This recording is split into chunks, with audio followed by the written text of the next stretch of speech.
Okay guys, so in this video we're going to go through some thoracic spine mobility drills and mobility things that you can do to improve someone's thoracic spine.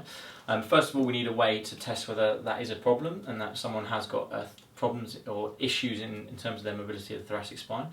So one of the tests I use quite a lot is the wall slide test. So basically, Patrick, if we get you back against the wall. And this is a bit more functional because it involves some glenohumeral joint movement as well, but you're going to involve some shoulder movement. A lot of the time it's in function when you do thoracic spine motion, so I think it's quite useful. And what I get you to do is have your hands together. We're going to come in and actually make sure that his spine is neutral and that he's not extending his lumbar spine, head against the wall completely, perfect. And then you're going to try and touch your hands to the wall with the elbows completely straight.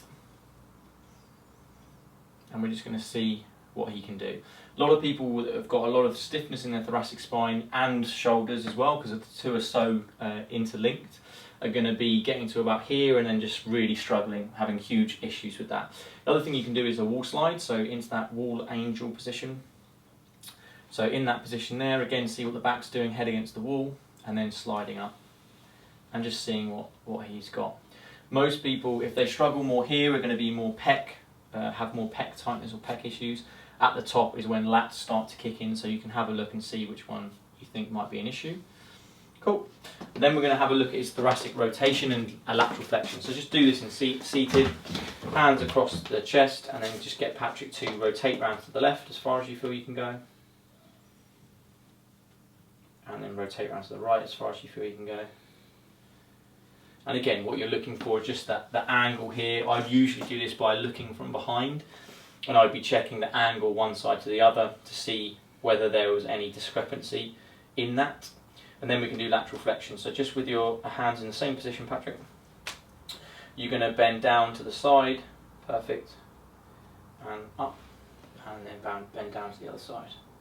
And again, we're just looking for general movements with this. So how far does it go? Does it look fluid? And basically assessing right versus left. And so that we can come back after we've done our interventions, our exercise therapy, in order to try to improve this and see how that goes. So, first thing we're going to do is use our foam roller again and use our soft tissue techniques.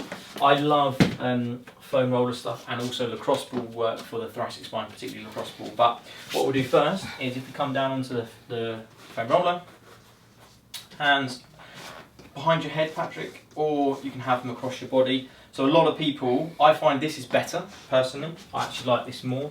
And so you're going to be rolling from the top of the shoulders down to the bottom of the shoulder blades. What I do find really helpful though sometimes is people will say that they get a sore neck because they're weak, basically. So hands behind your head, Patrick. So I prefer the other way, but if they have to do it this way, they can. What you can then also do, if you bring your bum to the floor, same position, and then just extend over the top while maintaining that lumbar spine in that position. So you have to squeeze your stomach muscles in order to stop the lumbar spine extending too much. There'll be a little bit, but not too much. And then extending over the top, it's good, and then back up. Do a couple on that section, then if you shuffle your bum back so that you're on a different, or move the roller down, same thing. Okay, so we're just getting the individual different components or different sections of that thoracic spine. Perfect. Cool, and then relax. So again, just going down through the thoracic spine. My personal, more of my favourite, and I much prefer it, is using a peanut.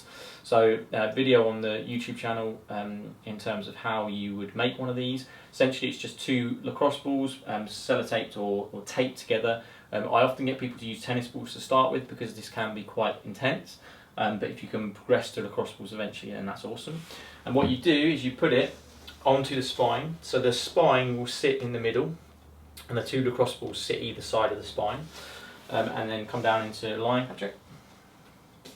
Head down to the ground, hands here, and then you're going to come over the top to touch the floor, maintaining that lumbar arch.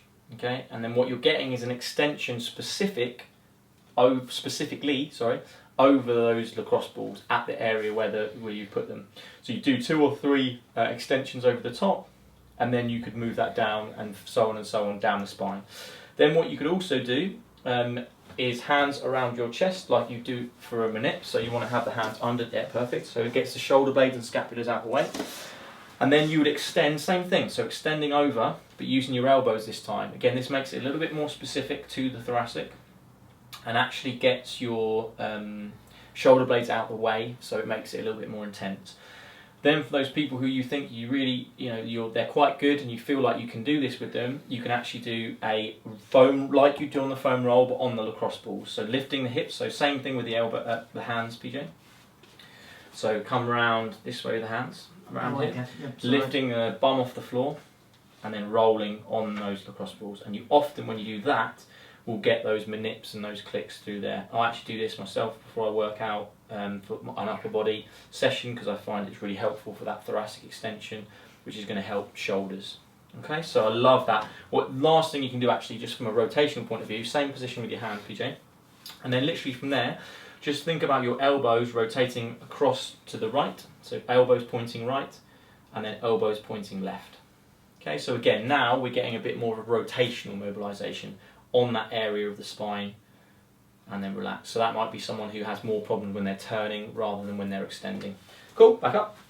So then just a couple of quick exercises for thoracic mobility. So the first one we're going to do, in standing, while we're in standing, we'll do this one. So again, using the testing exercise or test as an exercise. So if you come back against the wall, PJ, and then we're going to do some of those wall slides. So then from that position, head against the wall, perfect, and then slide up.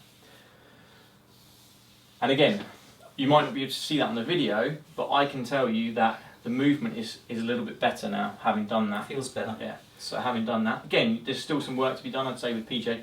We need to loosen off probably some of these pecs a little bit, and lats at the top, but it's a little bit improved. Again, you're going to be working on multiple things with this sort of stuff. Perfect. And then what we're going to do, hands in front, and then coming up towards the ceiling, and keeping the back. So this is where you learn this control of the lumbar spine and making or forcing that thoracic spine to actually do that extension. Cool, perfect. And then a really good rotational mobilisation, so exercise. So if you come down onto your lying onto your side, so you're going to lie onto your right hand side for us, PJ. And then we're going to bring this right knee over the top, left leg straight. You can do this, make it easier with both knees to 90 degrees, but I like to do it like this. We're going to bring your underneath hand, right hand onto your knee. So the underneath knee is going to stop that leg from lifting. Hand straight to start with, PJ. So the easier version is with a straight arm, and you're going to rotate over the top to touch the ground. So we get a rotation of the thoracic spine. We're blocking the lumbar spine by doing this hip flexion. And to add a little bit more extension, we can go more of a 45-degree angle. We know that PJ has actually got a few left shoulder issues, so he struggles a little bit with this one. Your aim is to get the hand down towards the floor, but PJ struggles with this, again, because he's got a few shoulder issues. Then what you could do is hand behind the head, and then rotate round again. So really getting this rotation through. I love this for shoulders, I love this for lower backs as well, because again, thoracic motion, obviously we know, is really important for lower back pain. And just general upper body mobility. You get a lot of pec dynamic flexibility as you come through and over the top when you do this one. And then relax. Perfect. So they are our mobility exercises for our thoracic spine to help improve that mobility and reduce pain.